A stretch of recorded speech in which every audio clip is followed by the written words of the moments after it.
Welcome to this webinar, Psychologistics and Services, Untapping the Potential. My name is Gary Armstrong and I'm from the European Psychologistics Federation, and I will be your chairperson for this webinar.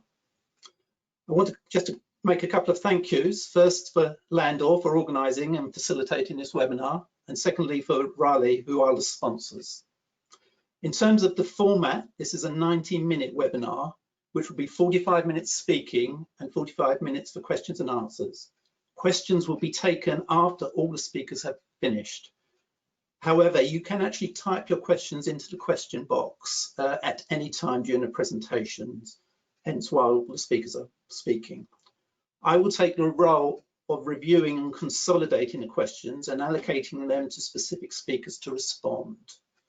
The webinar will be recorded, so there will be an opportunity for you to play back the content at a later date. If you want to share any content on social media, the hashtag to use is Green Transport Recovery. Next slide, please. There are 6 speakers in total, and the presentation order will be: I will start and give you some background. Then we'll have Tom Humphries, Transport Planner from Nottingham City Council. Then Edward P. Graham, Business Manager from our sponsor Riley. Then Emily Harrop, Transport and Sustainability Projects Officer at Colchester Borough Council. Then Tom Asman, Madberg University and the Cargo Bike Hub project in Germany. And then finally Michael Barrett, Development Impact Assessment Manager at Transport for London. Next slide, please. I'm going to start with some context on this webinar. Cargo bikes can provide powerful and cost-effective solutions when it comes to solving environmental, logistical, traffic and social challenges. In May 2020, 18 local authorities secured funding from the Department of Transport for £2 million for the purchase of just over 270 eCargo bikes and trailers to be implemented into their respective areas. A couple of the presenters in this webinar will outline how they propose to use the cargo bikes that they have purchased. One of the presentations will cover how cargo bikes are being used in the construction area, which is not one of the first areas you would consider due to the weight of the materials which need to be transported.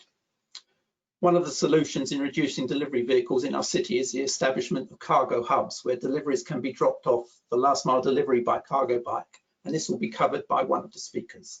There will also be a presentation by our sponsor, Riley, who will outline the cargo bike offerings they provide.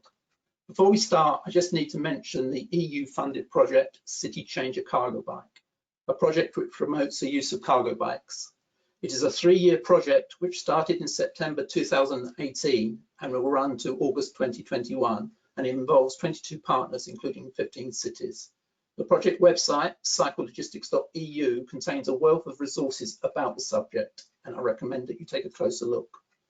Prior to the City Changer Cargo Bike project, there were 2 previous projects, Psychologistics and Psychologistics Ahead, which can be accessed via the indicated website. Next slide, please. The first thing I want to say is that psychologistics is not new. Next slide, please. Early in the 20th century, bicycles were used extensively to deliver goods and services. Examples here include the local baker in South Wold delivering from a shop to local residents, the brewery taking kegs of beer to the pub, the dairy delivering milk to both retailers and homes, the post office delivering the mail, even telecommunication engineers taking their tools and equipment to implement or repair the telephone network. Next slide, please. But then motor vehicles come along, and with the marketing might of the motor industry, we were brainwashed into thinking that motor transport was the only way forward. However, this led to a changing urban landscape, which today has resulted in all sorts of consequences.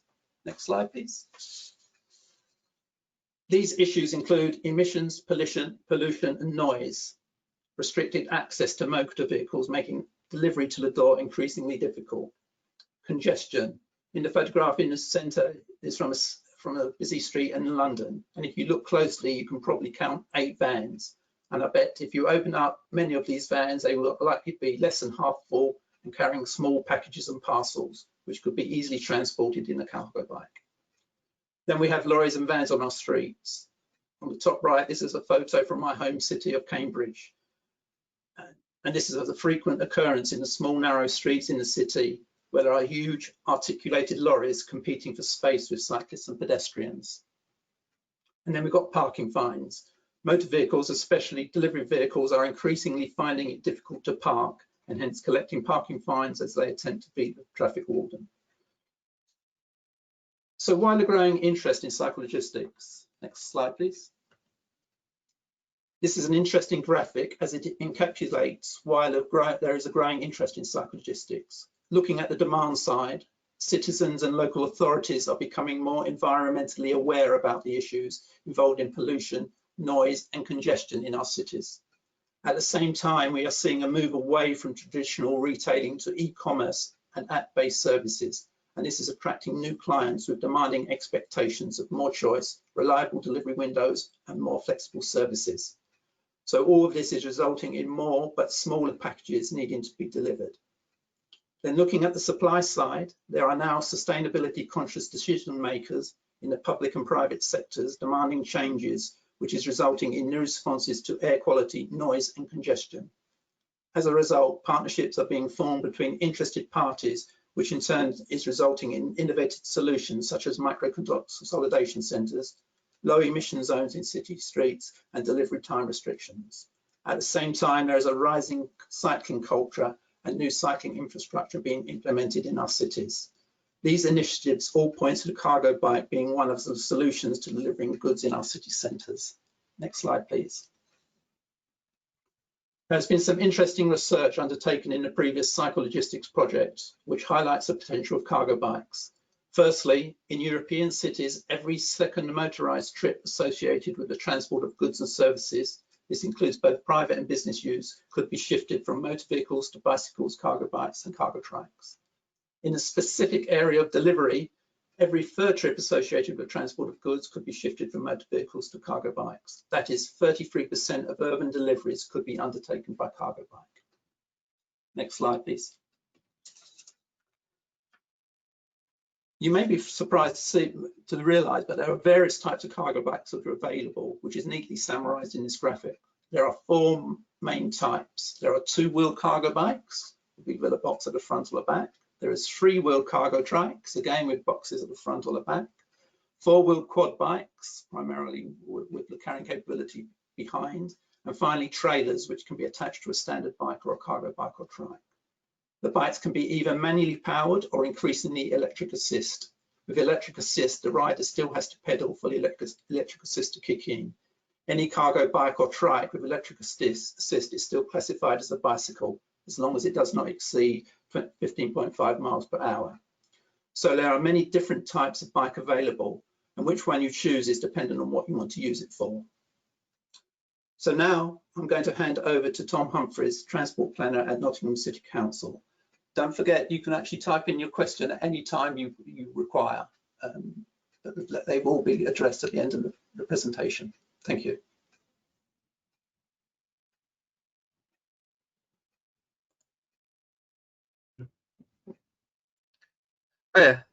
So yeah, I'm a transport planner at Nottingham City Council. I've been working a bit on our sort of upcoming eCargo bike scheme. So can I have the next slide after this, please? Yeah, so just to give a bit of background to kind of what we've done in Nottingham recently, we sort of set an ambition in 2015 to sort of work towards a world-class cycling network. Sort of over 4 years, we invested about £20 million in our sort of cycling infrastructure. We've also got about £40 million to invest in the Transport and Cities Fund just on cycling. We've also got a future transport zone between Nottingham and Derby, which will include a lot of changes to sort of smart mobility and some sort of smart freight movements as well. We're expanding our city centre clear zone. Obviously, you know, there's a sort of very clear air quality crisis sort of in the country, and we kind of highlighted as one of the cities. So what can we do to do that?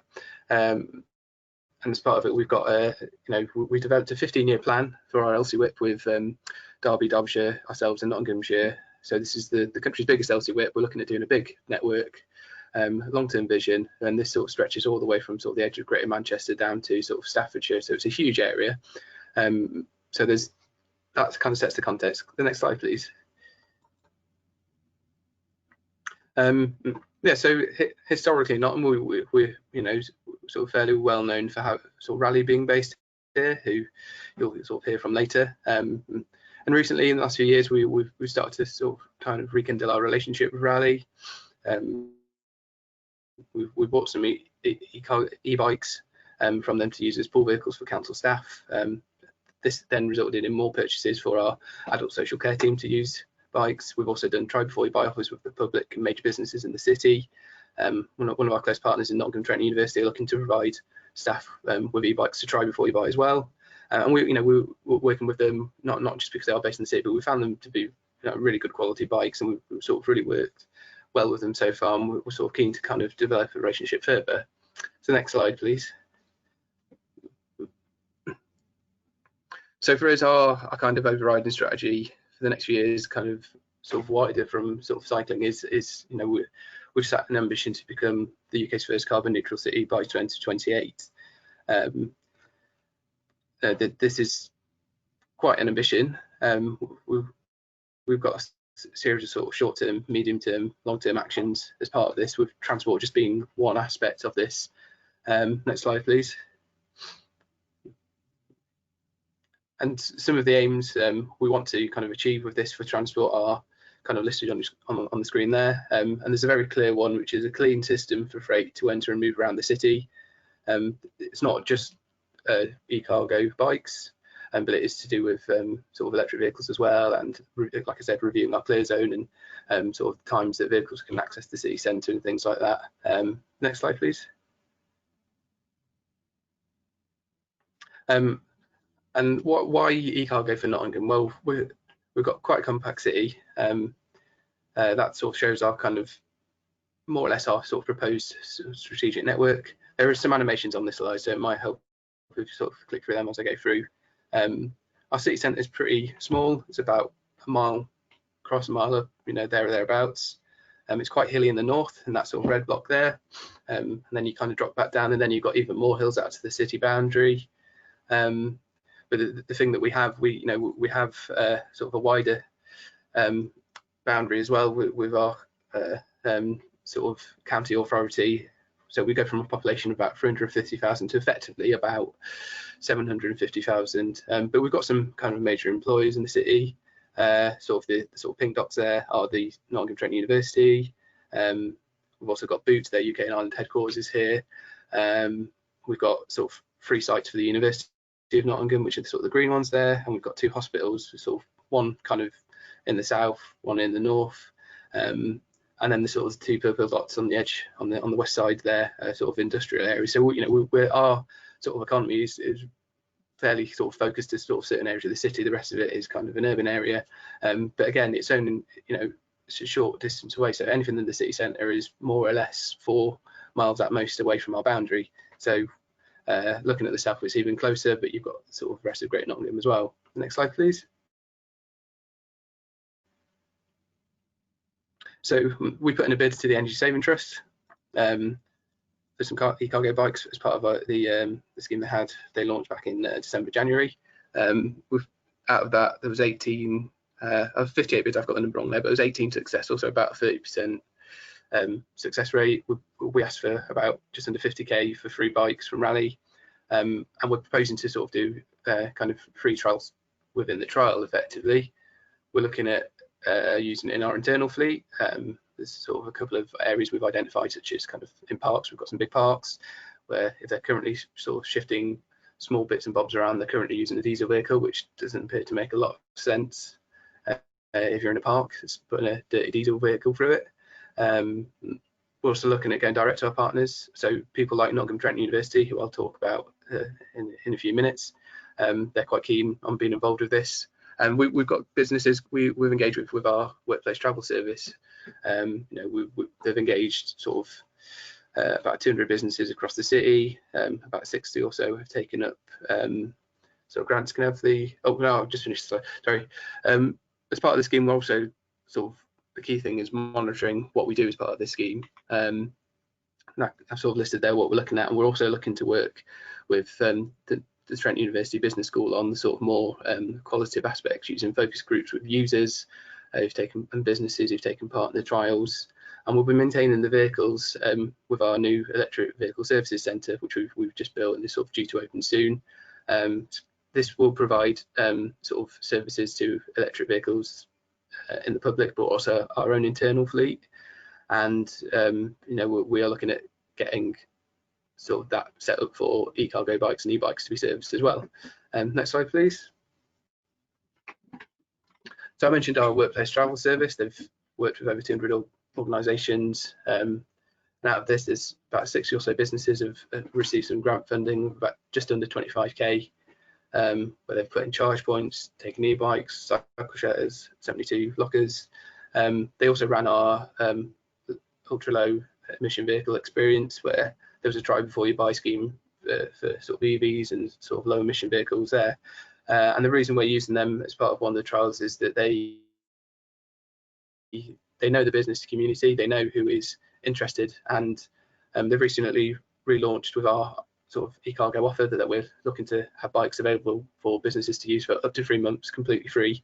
And the reasoning for this is that their experience has shown that a month is a decent amount of time for a business to fully kind of assess their option, but we wanted to offer 3 months on the basis that it's you know, this could be quite a jump for a company to go from a diesel van to an electric van is a fairly sort of small step, but to go from a diesel van to an e-cargo bike could be quite a big step. So we wanted to offer a really big opportunity to see the benefits kind of on a slightly more long-term program.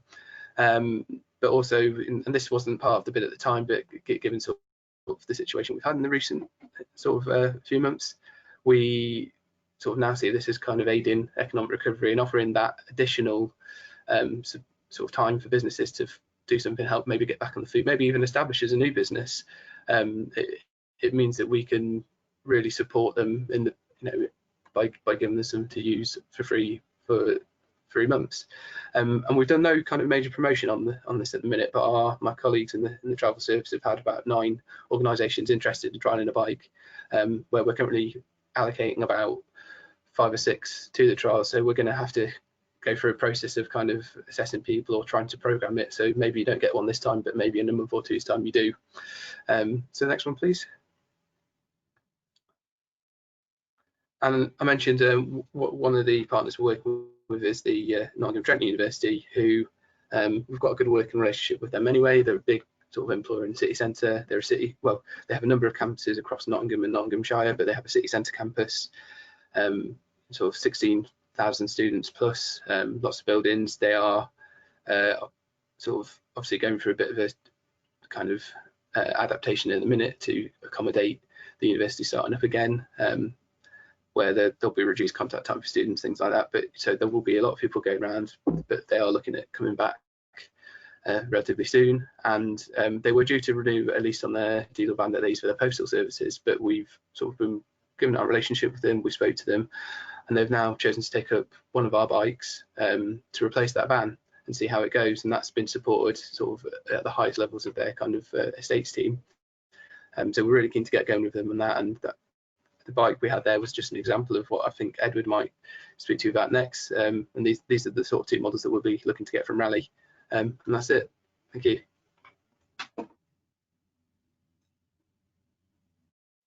Thanks, Tom. Next, before we go, I've just seen a couple of questions. Will the slides be available? Yes, this session is being recorded, so you will be able to see it via the Landor LINKS website, and they've got a YouTube channel, I think, so you'll be able to view it here.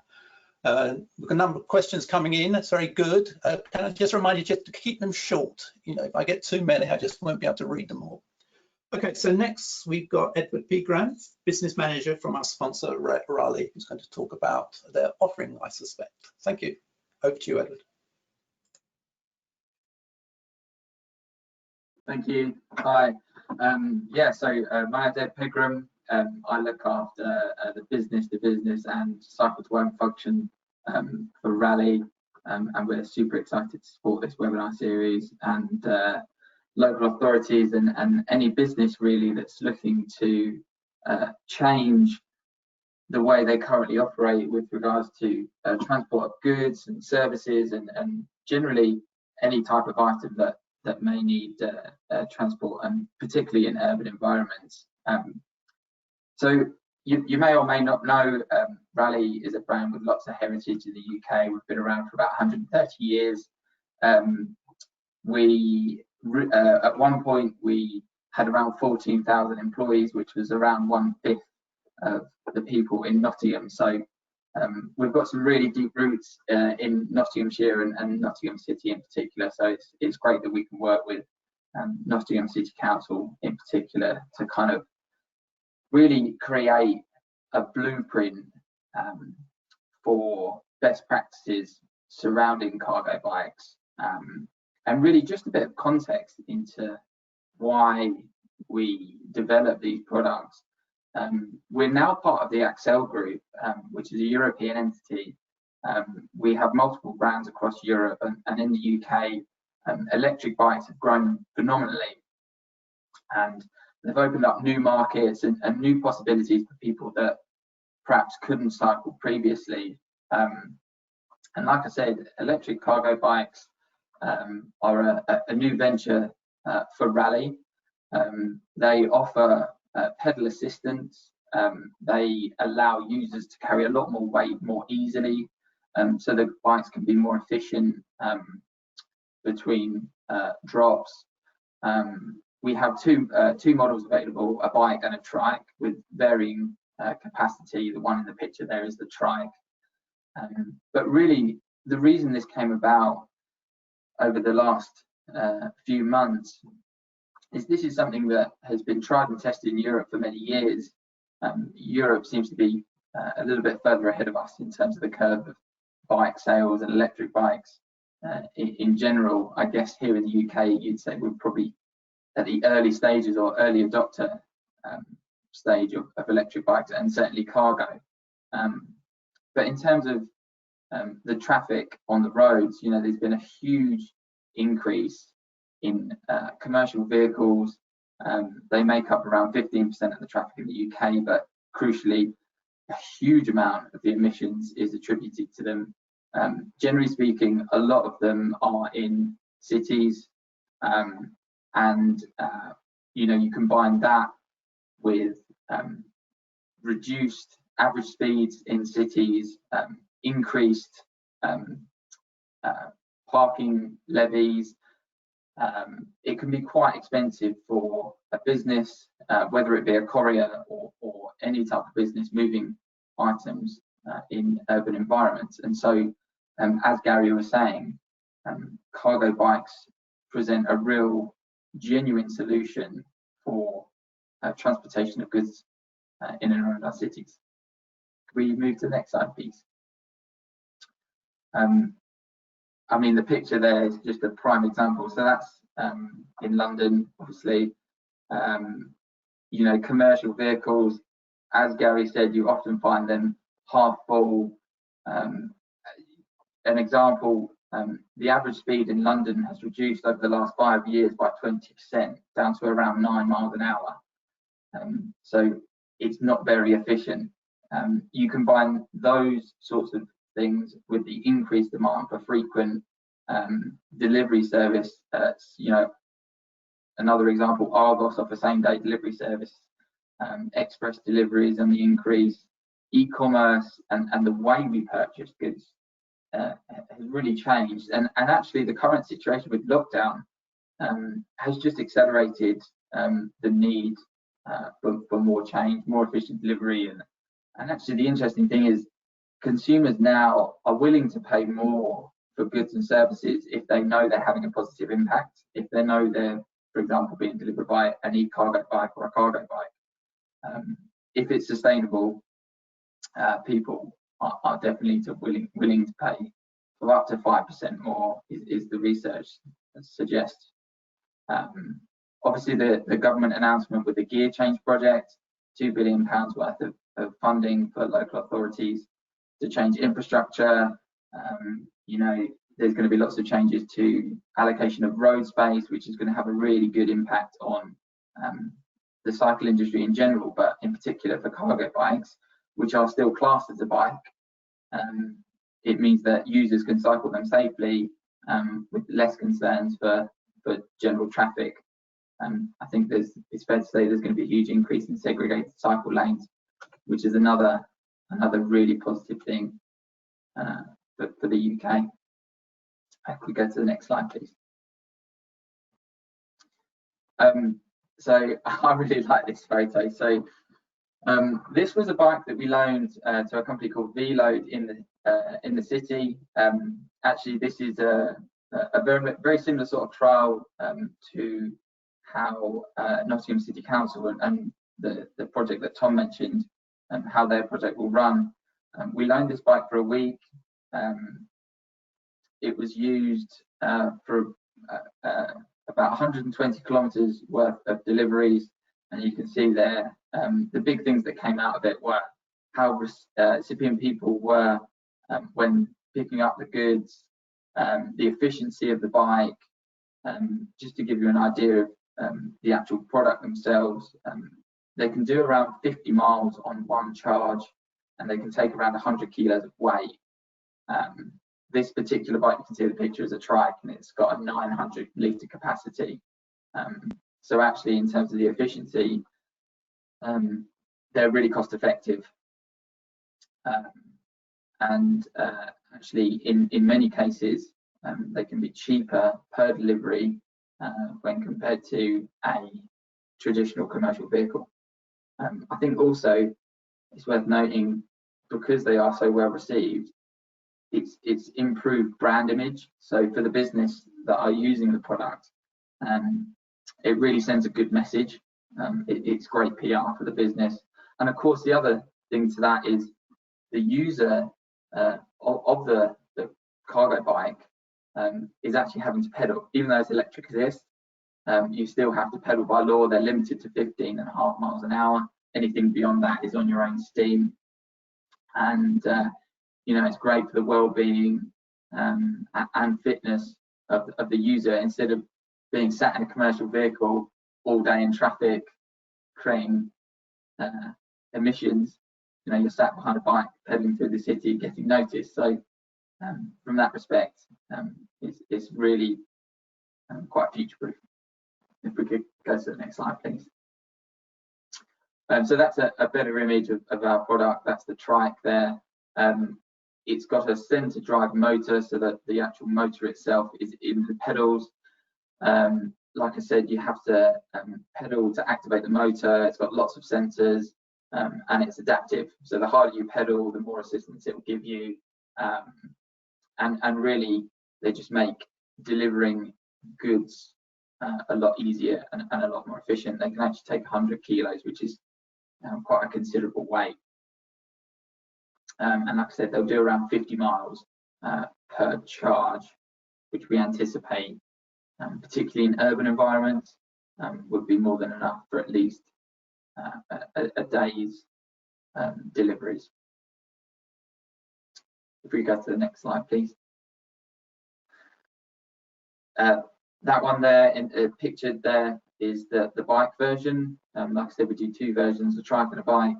The bike itself is a very similar setup, but obviously two-wheeled, with the cargo box being at the front of the bike. Again, they can be branded.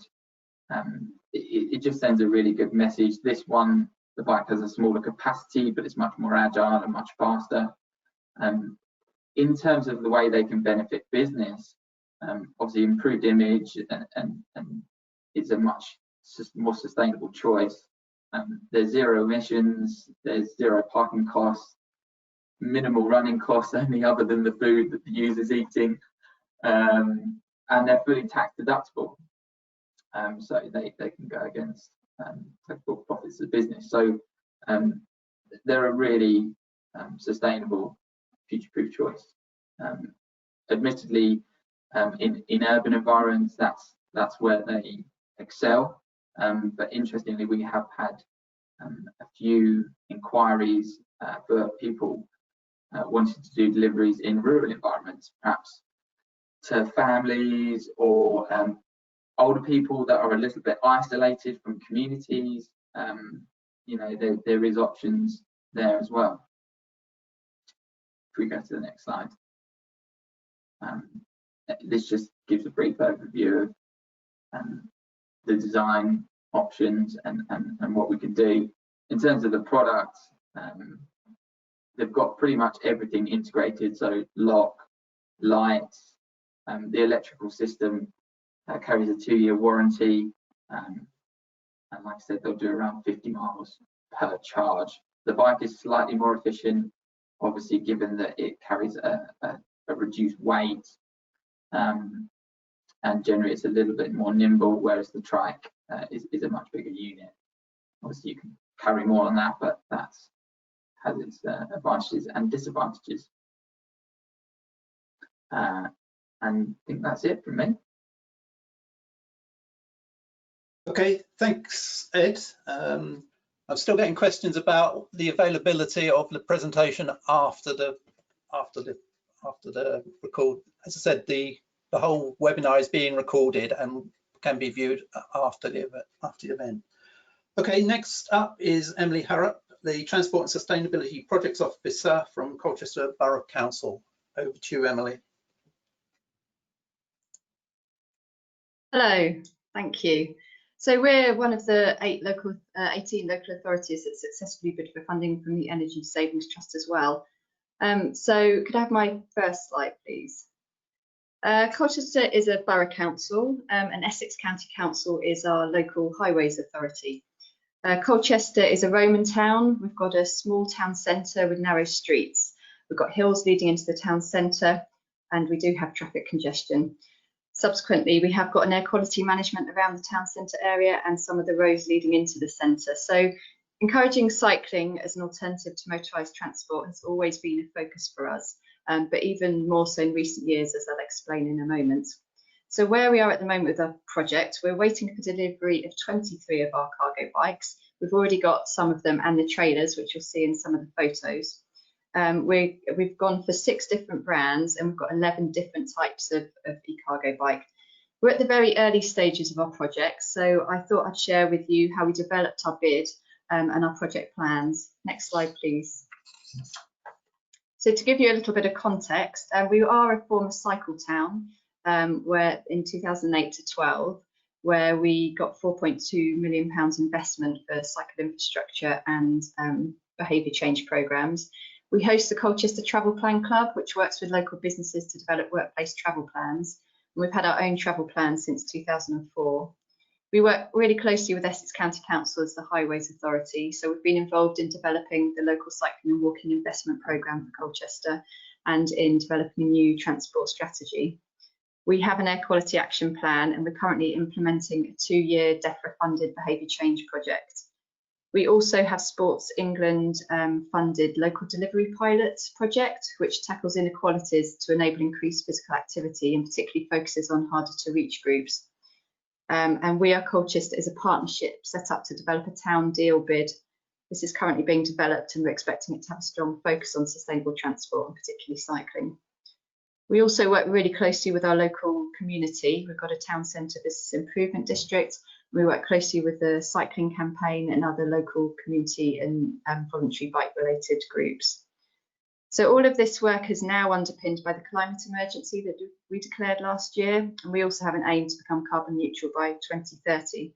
So this has put even more of a focus on cycling and electrifying our fleet, and walking and cycling is now one of our strategic priorities. So the timing of this bid for the eCargo bikes was really good in terms of complementing all our strategies and work streams, and that it had a business focus. And it's now obviously very relevant to the COVID-19 economic recovery. Next slide, please. We don't have any eCargo bikes in Colchester, apart from we've got a local doctor who rides an e-bullet and carries his dog when it gets a bit tired. So apart from that, cargo bikes aren't visible in Colchester. And we've spent many years trying to encourage cycling, and we know what the barriers to cycling are generally, let alone the challenge of introducing something new. So our early conversations while we've been putting the bid together have confirmed this, and lots of organisations were interested but apprehensive about committing.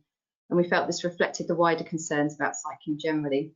So we felt our objectives needed to really focus on the basics of breaking down the barriers to use and demonstrating that eCargo bikes could be a viable alternative to cars and vans. We also wanted to include a health angle given our involvement in the local delivery pilot project. So we've also focused an objective specifically on delivery drivers. Next slide, please. So to start breaking down the barriers and demonstrating viability, we felt we needed to get some project champions on board who could be highly visible around the town centre, inspiring conversation, questions and interest, showing enthusiasm for eCargo bikes and being willing to share their experience. So we talked to our extensive networks amongst local businesses, organisations, community groups, and also to council teams who could use an eCargo bike in their work. We spoke to 56 organisations and 10 of them agreed to be champions, plus 4 teams within the council. So the deal is that we're offering them the bike of their choice, so they could choose the most suitable bike depending on their business needs, and they'll have that on a free long-term loan, and eventually they'll own it if they continue to be part of the project. They need to fund the bikeability, insurance, storage, maintenance and locks, but the deal is that they'll share their experience, they'll collect data and report back, and they'll be involved in our publicity and marketing to help us promote the project. As you can see from the list, we've got a good range of champions, from bakers to solicitors. We've got the local hospital on board. We've got some community groups such as the Colchester Bike Kitchen, a local town council. So we feel we've got a good range of different types of organisations and businesses that will demo the bikes. Next slide, please.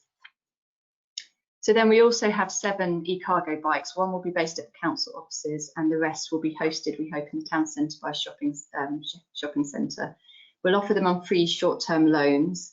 We worked with the Business Improvement District and the Travel Plan Club to promote these to local organisations. We were writing the bid as we went into lockdown, so we did incorporate plans to use the eCargo bikes in response to COVID-19, though we weren't exactly sure because of timescales how that would work.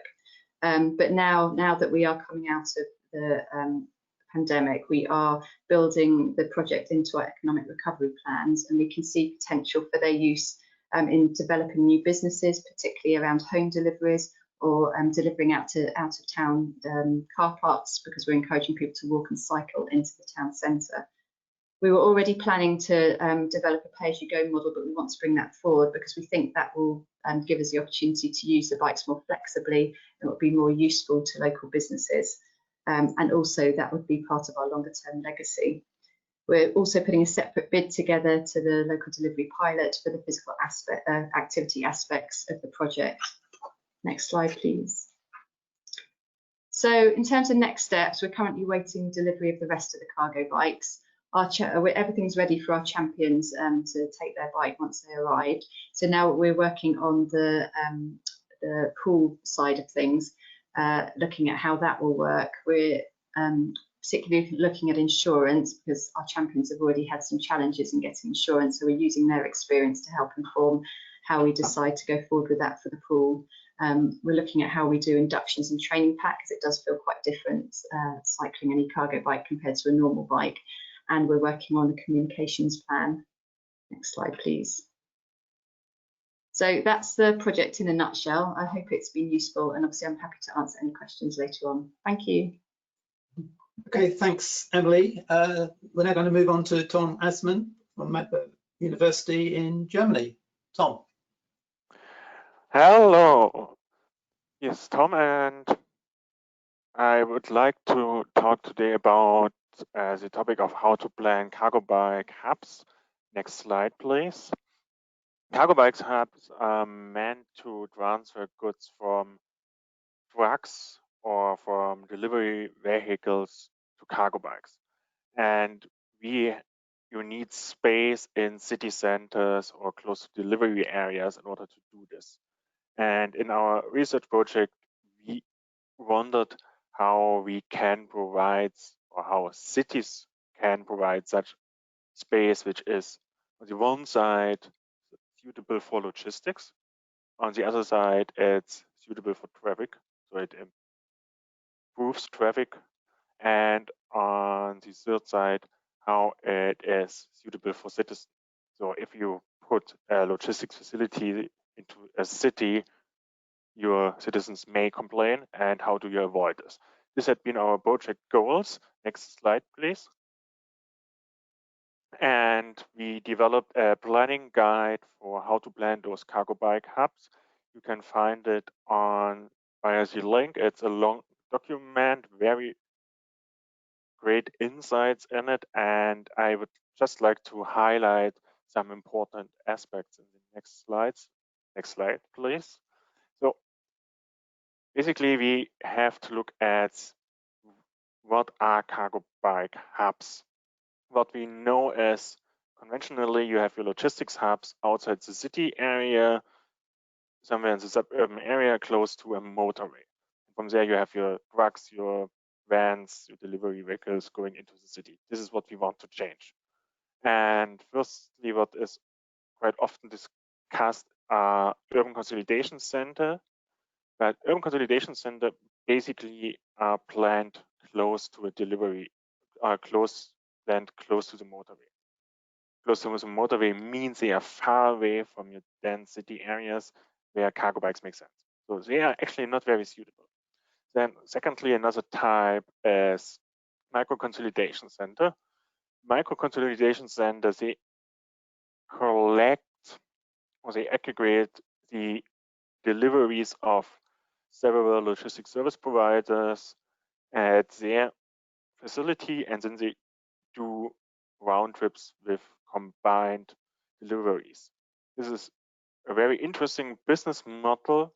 However, many logistics service providers don't want to have their deliveries mixed with the deliveries of other companies.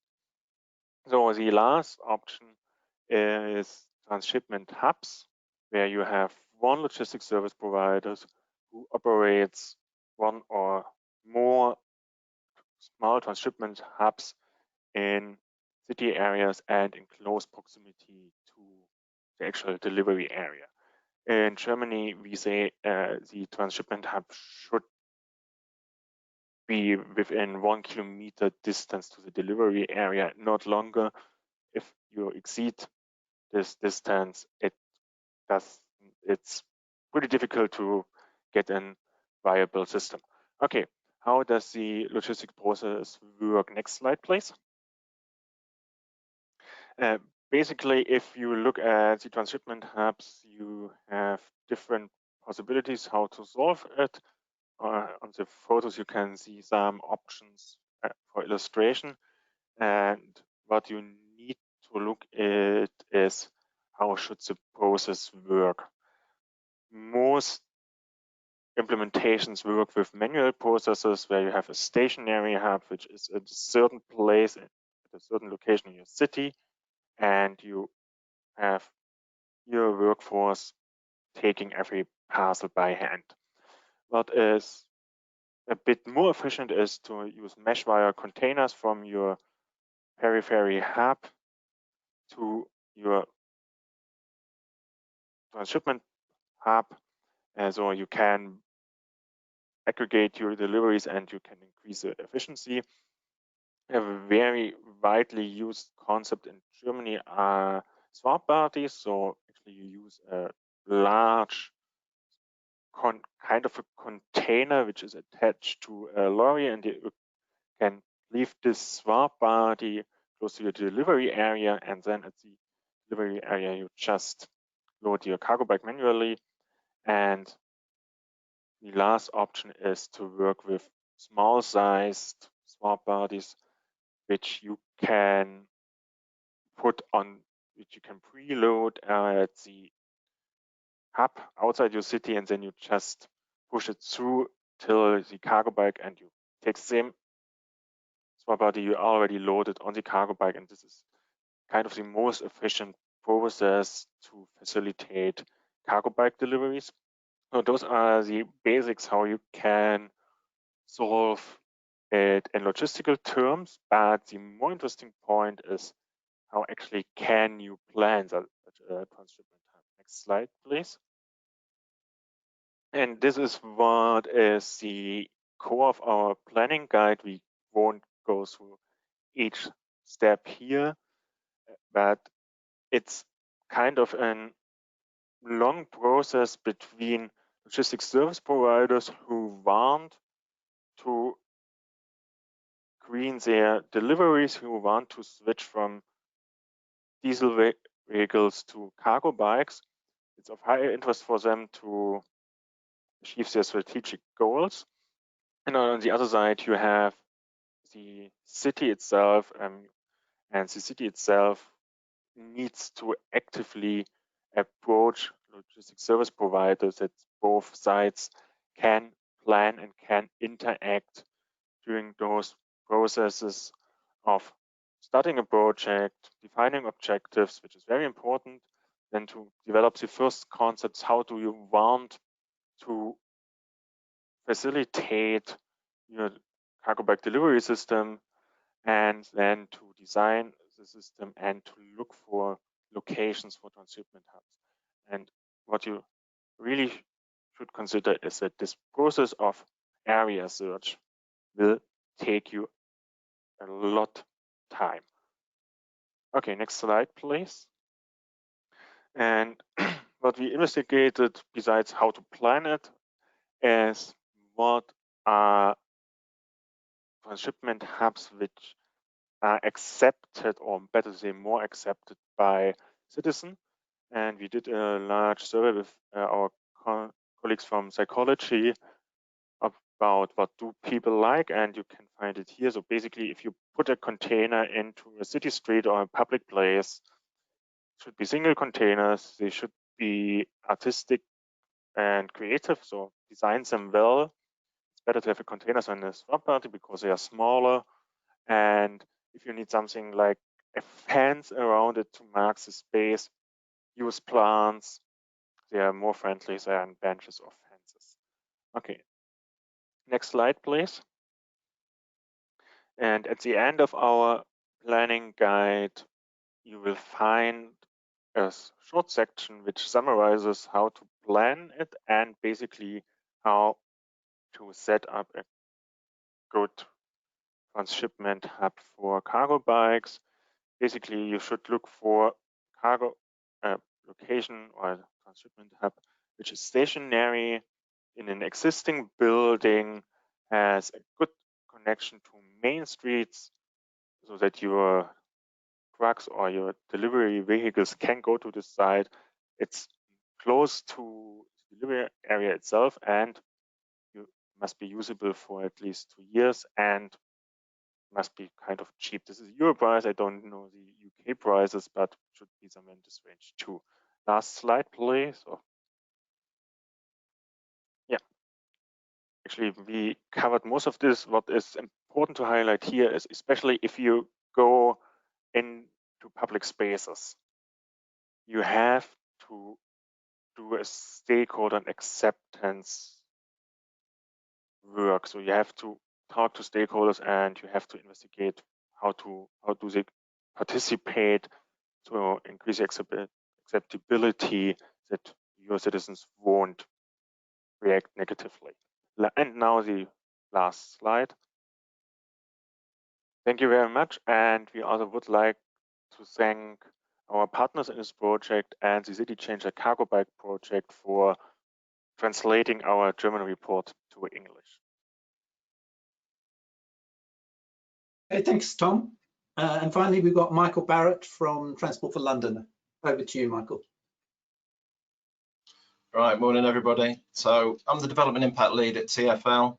My job is to look at construction and understand the industry.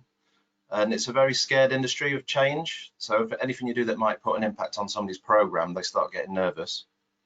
Cargo bikes is new to them. And the little statement on the top there, it's not just from that person who's having a look at the bike, but they don't know what they are and they don't think they can do the job we're trying to encourage them to do. Next slide, please. Now we've got a mayoral target of reducing HGVs and vans by 10%. Yes, you can't get concrete steel on a cargo bike. The vans, they still serve a purpose, but we can still utilize the cycle tracks and get some of those vans out of that queue. And with construction delay, they will add on extra vehicles to meet that demand for that day. And if we can reduce that, then this is the idea from going forward. And with an expanding cycle network, a construction site is very likely to be near one that can utilize it. Next slide, please. So introducing them to the bikes. So I found the best way is to either get them on it, take it to them, show them how they can be involved in the business and actually get them to trial. So I've got a couple of pictures here, top left. That's actually me delivering for Lambeth Council, just some signs that they needed. For Mace, we looked at PPE, so helmets, boots, a lot of COVID material that they needed for hand wash, etc. And for TfL, we delivered hydrogen for the hydrogen lighting. And just shows the flexibility and the size of loads that you can take. And also the bottom right just showing just attending a meeting on bike. And you always get a lot of interest from people. Next slide, please. Not everybody can be convinced straight away. So I'll talk about this FM Conway. So they've got the Illuminated River project, which I believe is one of the largest art projects in the world, lighting up all the bridges along the Thames. The yellow line indicates the cycleway 3, which runs adjacent to everyone. So during a meeting, we said, how about delivering by bike? What's a cargo bike? Oh, okay, we'll show you. So introduced 2 senior managers, bottom left picture. We took them out for a ride. Thank you to Fully Charged for loan of the bikes. And they enjoyed themselves because cycling is fun. But it's taking the next steps. How is it going to work for my business? So we did an off-road trial where we looked at what we could actually put in the bikes first. So tools, lighting, cables, etc. And then have an understanding how the bike feels. So Conway's lent us their yard at the back and we all had a little spin around. And next stage is to see how it works on the road. So we set up a risk assessment, looked at route areas, which is the quickest time to get to the cycleways, and using as much cycle infrastructure as possible. And then we did it. And since then now, Conway's have now purchased a couple of bikes, which we'll start seeing on the road. Next slide, please. Supply chain's the big one. So you'll have a contractor, he will ask somebody to deliver the stuff. Especially plant hire tends to come free, so it'll be delivered in the van as part of the deal. The 2 gentlemen that are sitting on the cargo bike there are the MD and director for Speedy Hire in the south area. And nice little smile on the faces. And we encourage them to give it a trial. So for a month, they did over 83 deliveries around the circle that can show in the area covered around central London. And they had a good saving. And now they know if a contractor says, can you deliver by bike? They've done it already, they know how to do it. Next slide, please. So putting into place, we need a logistics setup. So this is an example where we work with London Borough of Hackney at the Britannia site. Number 1, again, is just doing an initial trial, getting to have the feel of the bike, which is the picture top left. And from then it's just get going. So the logistics team then set up with whoever they're doing to get deliveries by bikes from different companies. And one of the issues I have, if a bike turns up, a marshal won't know what to do with it. So we incorporated it into training with the marshals and gave the bikes a dedicated area so it's away from construction vehicles. So the rider can safely unload and get out of the way as quickly as possible, which is a good thing for a site. And he's got a nice cycle infrastructure around to use. Next slide, please. So it's not all about big companies. So JG McCurry are a small company, about 3 people. They've got this innovative bench that they do a lot of demonstrations. They're about 70 kilos each, and they will take 2 benches to a site to demonstrate. The usual way of doing it was by van. So this is an example of where we did a delivery to Crossrail. The red line is where you have to drive to a holding area where you get a FORS vehicle check. You could be waiting there another 30 minutes. The blue line shows direct to site, unload, and off you go, saving a lot of time. And for the person who was involved, I'm not going to mention the name, but the MD was very impressed that it actually saved them a chunk of money every time they do a delivery. And now they do deliveries at our demonstrators as often as possible. Next slide. So as a business, what we do next, we're presently writing a guidance document. And this is how to get construction involved in what we're doing, but also how to set it up, what they need to be looking at, and showing they can actually give them benefits. And the key thing is, because the industry is so challenging, is we need the developers to know to put this in the tenders. So it's working with our planning team to say, right, you need to add cargo bikes into delivery, that can go into the tender, and then all the subcontractors and contractors behind that will get to know what they're doing. Thank you very much.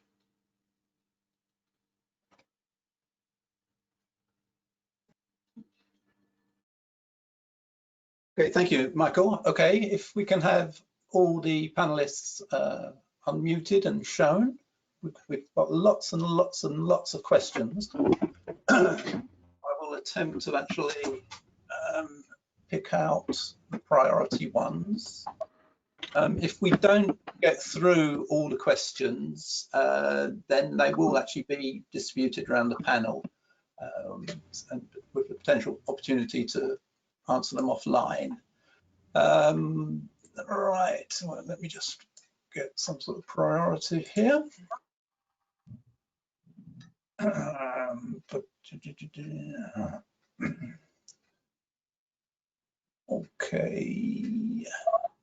Okay, this one's to the local authorities, so I count in that Nottingham, Colchester, and potentially Transport for London. Can we hear from each of you about the issue regarding safe and secure, easy access to cargo bike parking in high streets, urban areas? You know, what are each of you going to be doing as a local authority to address cargo bike parking? Yeah. So I can go first, I don't mind. Yeah. Yeah. So initially with our trial, these will be sort of going to, like I said, ourselves or private organisations, where as part of it we'll be working with them to ensure they've got somewhere secure to store the bikes when they're not being used, because they will be our assets. We want them to be safe. We know, obviously, sort of Emily mentioned sort of insurance and things like that. Whether if and when we put them out as a public trial, we'll obviously have to look at that and provide somewhere. But in terms of kind of general bike storage or cargo bike parking for public use, it's not something we have at the minute, but it's something that we're very aware of and something we're keen to provide as we move forward. We've got a network of sort of bike parking hubs in the city, where I think it's £5 a year, you get a card and you've got access to sort of 20 odd hubs or something like that around the city. At the minute, there's no bespoke cargo bike parking there, but we're aware that, as certainly in the next few years, there may be demand for it. And as part of our future transport zone, that's something that's very much in the kind of sort of discussions at the minute about how do we cater for people to park cargo bikes, and if there will be like a publicly available hire bike or hire eCargo bike for someone to use. Should I go next? Yeah. Yeah, I mean, we've obviously got general parking around the town centre. We haven't got anything specific for cargo bikes at the moment, but part of the trial and the reason for having champions is to gain that feedback on how easy they find it to park their bikes, whether they need some sort of bespoke parking or whether they can use what's already available. So we expect to get that feedback, and obviously that will then lead to whether we need to look at specific parking for cargo bikes. We're looking, we've done a bit of a feasibility study into whether we can provide some kind of secure cycle storage in the town centre, and that could potentially link with if we made our bikes pay as you go in the future.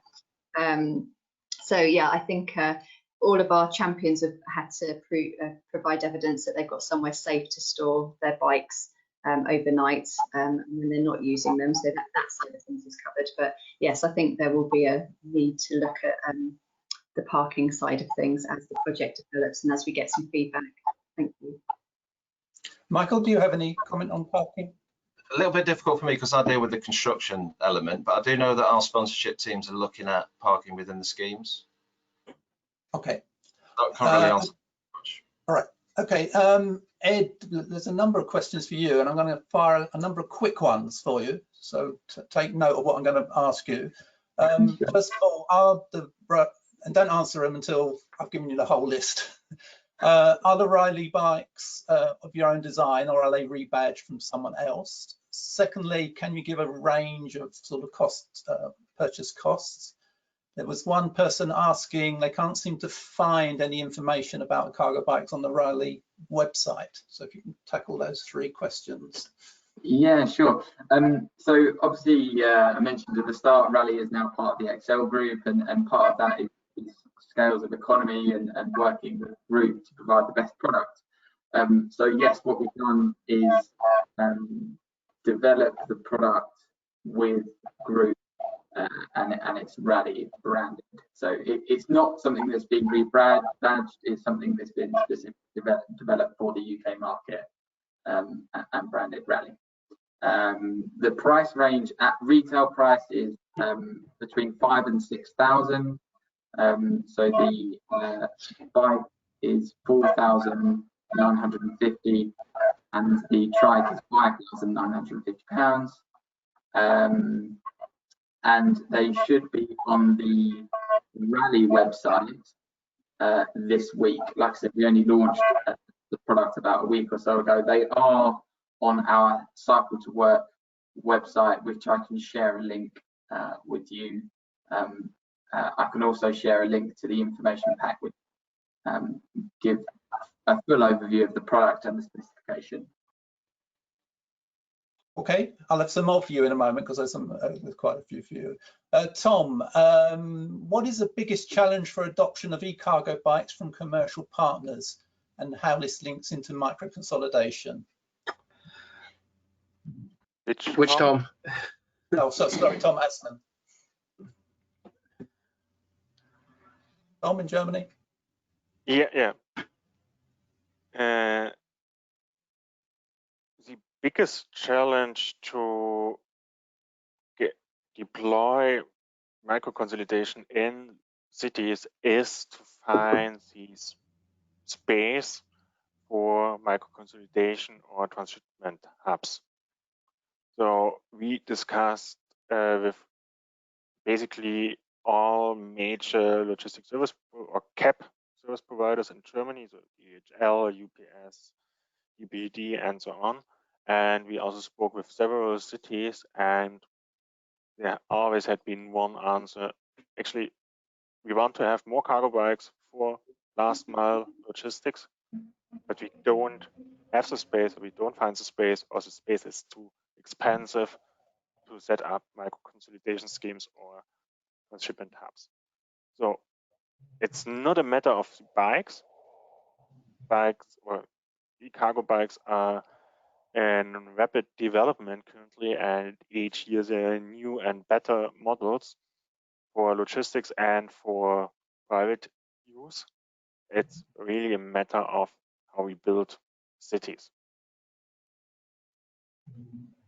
Okay. One for you, Emily. I think you talked about, you briefly touched on insurance. I've got specific questions here. Are there any insurance providers who will cover the employer for their employees to use these bikes while at work? It's a cost for employers, but a bit unknown. Have you got any sort of further impact on the insurance aspects? I mean, our own insurance seems to be fine for using the bikes for business use by our employees. And obviously, as a council, we've got quite a big insurance. It's more the champions that have been finding it a bit more difficult. Some of them have just been able to add it onto their own insurance, and that seems to cover all of their employees. Others seem to be pursuing it as a separate insurance, and then that gets quite expensive. So we're still kind of exploring that at the moment to make sure that, obviously, it's the public liability bit, I think, that tends to be more expensive than just the kind of risks of covering the bike, of the theft, etc. So I don't really have an answer to it at the moment because it's something we're still exploring, but certainly the council's insurance seems to be fine for covering all of our employers to use the bike, providing that they've had obviously the bikeability training, and we've given, provided a very thorough induction and test drive and covered the sort of health and safety aspects of using the bikes. So that's something we're developing at the moment. Okay, all right. If I can just add to Emily's sort of comments there, that we're kind of in a similar position, that we will retain the bikes as our assets, and we will be effectively hiring them out to partners and businesses. So in a similar vein, we're looking at having like a hire agreement. We're also looking at sort of the training side of things as well. That's something that we kind of picked up on. We're looking to work with one of our local providers on developing a package, whether it's direct training or as a kind of sort of a how-to video, but we'll be expecting people to undergo that training. If they don't undergo the training, they can't get the bikes, will be one of the conditions. Okay, another one for you, Tom Humphreys. Someone's asked about how are you monitoring miles travelled and CO2 emissions? Yeah, so I think we're still looking at the details of that, but I'd quite like to get some sort of smart data tracking.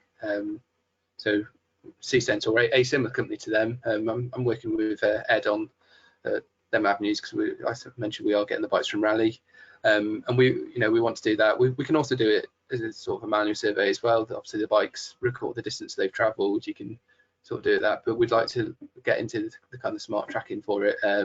Obviously there is kind of an ongoing cost to us in terms of monitoring, but it's a reasonably small fee that would look to be recuperating somehow, and that would give us a pretty good idea of where the bikes are going and how often they're being used, and then from that we can look to work out sort of almost do like a fleet review. That's some experience that we have within our workplace travel service of doing them, and that will be part of the process that we'll. How are you transitioning from a diesel van to the eCargo bike? How many miles have you done? This is what it would have cost you in sort of carbon in a van. That's kind of how we're looking at it at the minute. Okay. Another one for the local authorities, Transport for London, Nottingham and Colchester. People are asking about the weather and about come the winter, what sort of challenges do you see in terms of riding these bikes in more adverse weather conditions? Can't do much about the weather, unfortunately. We do have a strategy, for de-icing's a big one, and make sure the drainage is right as well, especially on use, which is always a challenge in London. But there are strategies in place with our asset team to manage that, although very challenging, which I'm sure some people already know that. Yeah, we have like a de-icing plan in our kind of major cycle routes, where someone goes out on a quad bike and does it like that. Also, again, that would factor into the kind of training stuff, that it's just a bit of common sense that if it's wet or icy, just take the corner a bit slower. Sort of normal things that you would do on a regular kind of bike ride or bike. And with the weather, I don't think the weather is as bad as people probably have it in their minds, because these things are used in the Netherlands where it's windy and wet quite a lot of the time, in Denmark where it snows for a few months of the year, so in Germany they're used quite a lot. The weather is just it's a thing. We have to deal with the weather, whether you're walking across sort of a car park or not. It's the weather. Yeah, I think weather always comes up as a barrier to cycling, has frequently over the years, and Colchester and Essex is one of the driest areas in the country, so the amount of, I cycle every day, and the amount of times I get wet is very infrequent. So I think we'll definitely cover it through our the risk assessment and the training, but I think the amount of days in the year that are actually icy are minimal, and I think hopefully we can work with people to overcome those barriers. I mean, in terms of our cargo bikes, we've made sure that all of them have got covers and things for protecting cargo, etc. So obviously it's down to the individual what waterproofs they want to wear, and that we cover the sort of the ice or the snow scenario in our training. But we certainly haven't had any snow last year, so we'll see what happens next year. Okay, I've got a selection of questions for Edward again. Again, I'll give you sort of three so that you can quickly think about them. One person asked about an e-bike. Does it mean that one can change the drive mode from manual pedal to electric at any point? Another one is, how do you lock the cargo bike to stop it being stolen? And another one is, what electronics is available to see how many miles you've got left, especially if you've got a full load?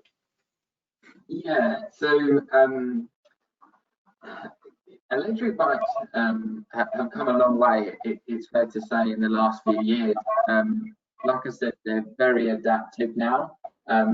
So you can switch between modes. Generally speaking, electric bikes have 4 modes. With varying ranges of assistance. Obviously, the more power you want from the motor, the less distance that you travel. So you can switch between the bike being on and off very easily at the click of the button. In terms of the electronics, there's a battery indicator on there, and also all of the bikes have a range indicator, so they'll give you an idea of how many miles that you have left in terms of charge.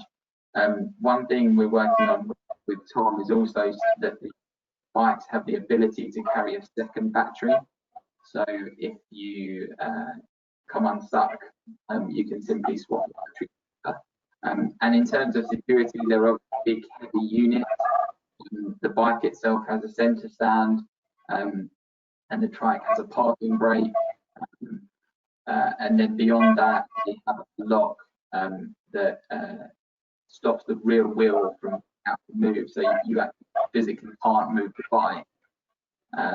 On top of that, there is the option to have a chain connected to that lock that goes through the wheel, so you could then secure it to something else, a lamppost or a cycle parking loop, whatever it may be.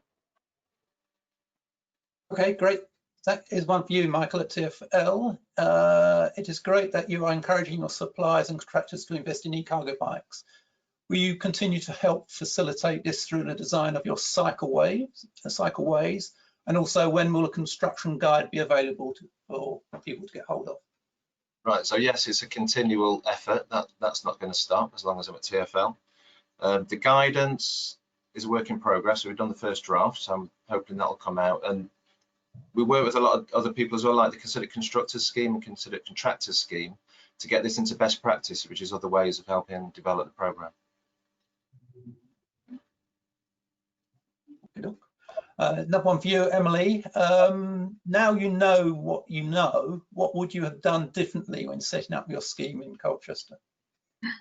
Well, we haven't set it up yet, so I'm sure there's still lots to know, lots to learn.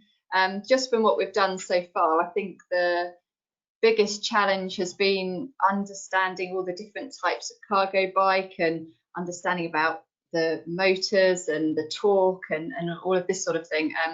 I mean, obviously we put our bid together fairly quickly, and subsequently we've had to look at all the different bikes that we have gone with and just check that they are the most suitable for all of our champions. So we've had a lot of discussion about suitability of different bikes. So I think it's been invaluable having our colleague Mike Pollum in the team, because he's also a trained Cytec qualified bike mechanic, so he knows a lot about the technical stuff with bikes. So I think it's the kind of understanding that technical side to make sure that you get the right bike for the type of work or that it's going to be used for, the business it's going to be used for, has been really critical and quite a steep learning curve for us.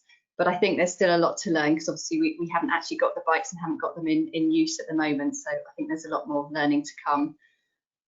Okay, thank you. You've raised an interesting point, and again, this question to perhaps Tom Humphreys and Michael at TfL regarding maintenance. And there are very few places in the UK where you can actually buy a cargo bike. What are you actually doing about sort of ongoing maintenance? Are you employing your own people, or are you relying on the suppliers to do that? You want to answer that one first? Okay, yeah, I'll give this. Yeah, so I mentioned we've got our electric vehicle services centre. So as part of the sort of relationship that we've got with Raleigh, the electric vehicle service centre will have all the most kind of up-to-date technology they can for electric motors generally. As part of that, we're also going to work with the mechanics there to maintain the bikes as our fleet. As I mentioned, we're incorporating them as part of our fleet. So ultimately, our fleet management team need to manage our fleet, so that they will be bringing that in as part of that and maintaining them. But we're also lucky enough to have some local mechanics at an organisation called Nottingham Bike Works, who are also have a relationship with Raleigh, also trains to sort of fix electric motors and things like that. So we've got a couple of options that we can draw upon, thankfully. But obviously the council has sort of invested in the electric vehicle service centre, so we're sort of keen to use that, and do these in addition to sort of vans and cars and things. Okay, Michael? Tough one. I think in London we got quite a lot of suppliers. I think some of the issues you're probably going to find is punctures for a lot of people, especially the rear wheel on a cargo bike. And I've had a front puncture myself, but I've never had a rear, and that's something I'd need to learn about. I think this is an opportunity for a lot of new business to expand and start introducing this.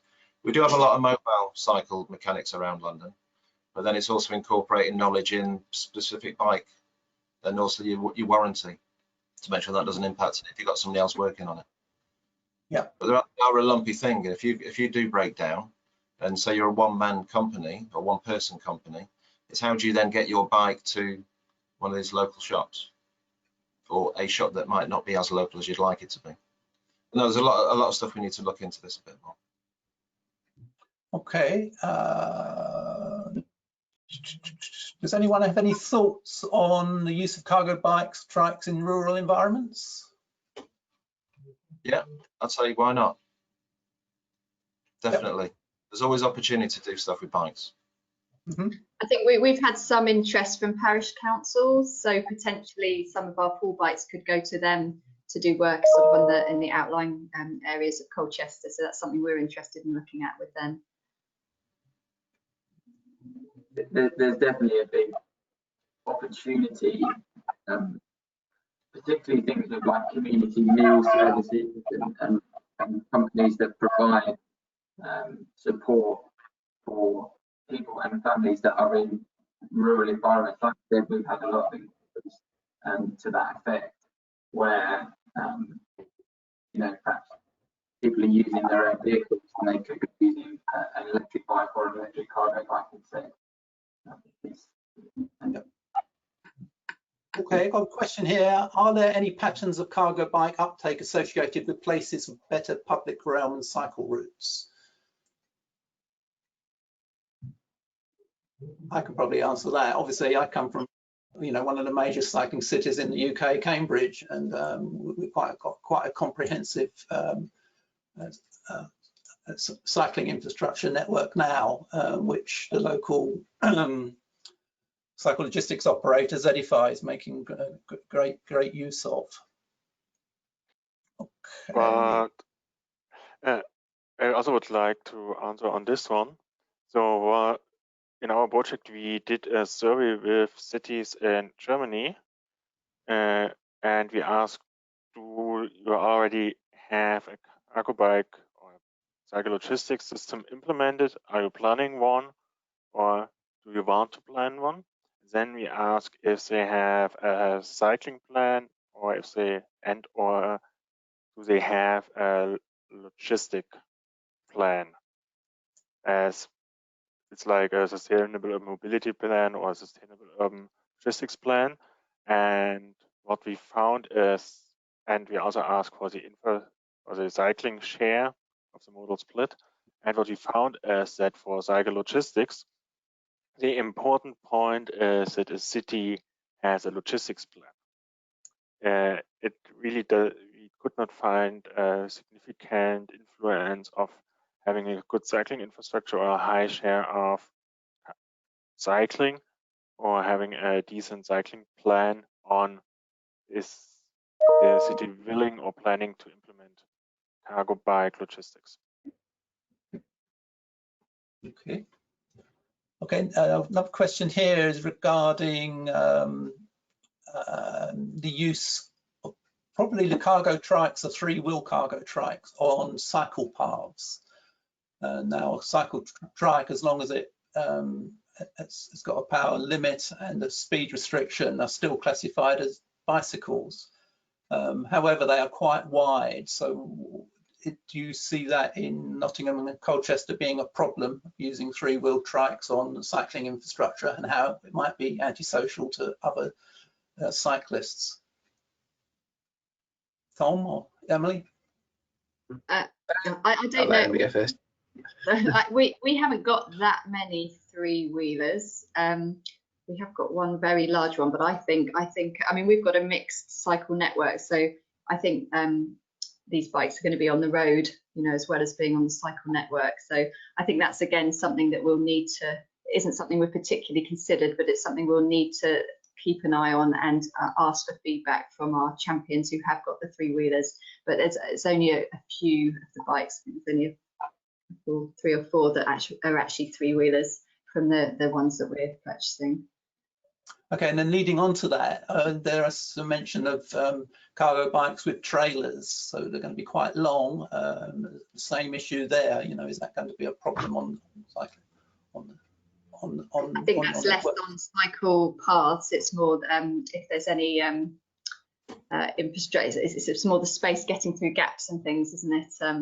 That it might become more challenging. But again, yeah, I think that's we need to see how that goes and get the feedback. Tom, have you got any comment? Yeah, I think obviously I mentioned that we sort of invested a bit in the last few years, but that's only, you know, a relatively small proportion of the network that we've kind of upgraded. We've obviously got plans to do more, and given the sort of the new design guidance that's out, we'll be updating our local design guide that we use to reflect the changes in that.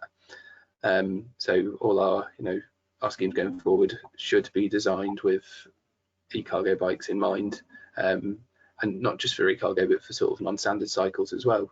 And I think as sort of getting our own bikes to use internally as well gives us that opportunity that when we're sort of setting things out, we can sort of go to the site meetings on an eCargo bike and say, well, you put this in, doesn't quite do what it needs to do, we need to change it. Or, you know, when you're designing this scheme up to be implemented, it needs to include this as a consideration. So yeah, I think one example that I can think of just off the top of my head, we recently put in the last few years a new bridge over the sort of Midland mainline railway by the Boots UK and Ireland headquarters, which goes sort of straight into the university campus and sort of science science park. And as part of that, we had to put in some barriers or some bollards to make sure that sort of vans don't drive up the bridge, because people will drive anywhere. That, I think everyone kind of knows that. So to do that, because it was on a bit of a gradient, we kind of thought, well, we need to include an adaptation for sort of non-standard cycles. So we sort of set the sort of second row bollard slightly further back to allow that movement through, and we sort of consulted with our local cycle campaign and Strands on that. We got some good advice from them. Okay. I think our concern perhaps has been more about length than width, because I know a lot of them aren't that much wider than a normal bike. It's more length and potentially getting around areas of the network that might have, you know, fairly tight corners and things. But I think it would be really interesting to see how the bikes are actually used and how the champions find it, and whether it, you know, whether our cycle network supports it as it currently stands. Okay, another question we've got here is concerning, you know, all the presentations, or some of the presentations alluded to trying to remove vans off of our roads and vans and delivery lorries off our roads. Does that mean that we're expecting van drivers and lorry drivers to adopt cargo bikes? And what challenges do we see on actually doing that? Anyone? Yeah, no, our experience in Germany is that actually van drivers are a raw resource. It's pretty tough to get people to drive your vans. This is a tough job. It's mostly underpaid, so it's not that easy to find people doing this. So actually, it's not about cutting jobs if you want to reduce van drivers. There are actually no people who really wanted to do it. This is the first side. Second one is that it's people or companies try to get van drivers on cargo bikes. They pretty soon stopped it, and what they now are doing is to hire people for driving cargo bikes in a completely different social area. So they are looking for people who want to ride bike, actually who are kind of are mostly better educated, and this is pretty successful. And we also had the experience in Germany that during the COVID pandemic, people really asked cycle logistic companies if they can work for them. So we had an uptake in people wanting to work in the sector. And logistic service providers are currently using cargo bikes also as a means to secure their workforce, because it's tough for them to get normal drivers. They go for cargo bikes because they know that they can get drivers there. So this is an interesting point we are observing currently in Germany. Okay. Michael, do you have any comment on this? Yeah, so it's not, what you don't want to be doing is pushing people out of a job, which is a key thing. And vans do have a purpose. I think it's been more adapting to the consolidation of loads. A lot of vans are empty or half empty when they're doing deliveries, and it's that better thinking to utilize the van better. Cargo bike is not going to suit everybody to jump to, but it's the companies that we work with that we're trying to steer for the more sustainable approach. I think that's the key point. Okay. Yeah. I spoke to a delivery driver at the Cycle City conference a couple of years back in Manchester, who'd sort of driven vans for years, and he'd switched to a cargo bike, and he's you know, his view was he'd never go back because he can do more deliveries with the bike per hour. He's obviously staying a lot healthier as well. He's getting out, and he basically had more time to do in his day. And I think for a lot of couriers and sort of delivery drivers, they are generally a 0 hours contract position. So if you can do more in your day, you know, surely there's a benefit to you financially. So I think that, like, I think Tom said, it's getting people into it. I think there are people out there who would be willing to do it, and it may be harder to recruit to rather than change, perhaps. We're looking with the local delivery pilot strand of the project to do a whole sort of longer term behaviour change projects with delivery drivers, where we can really explore the barriers and how they feel about things, and you know, really go back to basics of getting them perhaps on a bike to begin with, and then building up to using an e-cargo bike. So that's sort of a project side of the project that we need to develop, that we think would be quite interesting, but would specifically look at working with delivery drivers. Okay. Edward, do you have any comment on that one? Yeah, it's an interesting one. I think for us, it's not about replacing commercial vehicles. It's the fact that e-commerce as a sector is growing phenomenally. You know, if you look at Amazon, for example, 3.2 million parcels delivered and growing.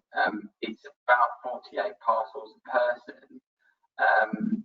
It's about how do we look at alternative modes of last mile delivery, so that we're just not adding more and more commercial vehicles to our roads, which obviously create a huge amount of emissions and extra congestion, etc.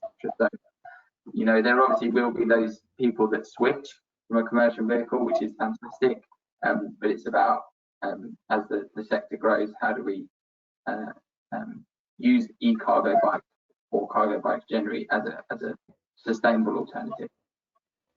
Okay, great, thank you. We're now out of time. Apologies if we didn't cover all your questions. We did have quite a volume of questions here. We will probably, the organisers will probably distribute these around some of the panelists to see if they can actually answer them. So lastly, thank you again to Landor. Thank you to Riley for the sponsorship, and thank you to our speakers. Have a good afternoon. Thank you. Thank you.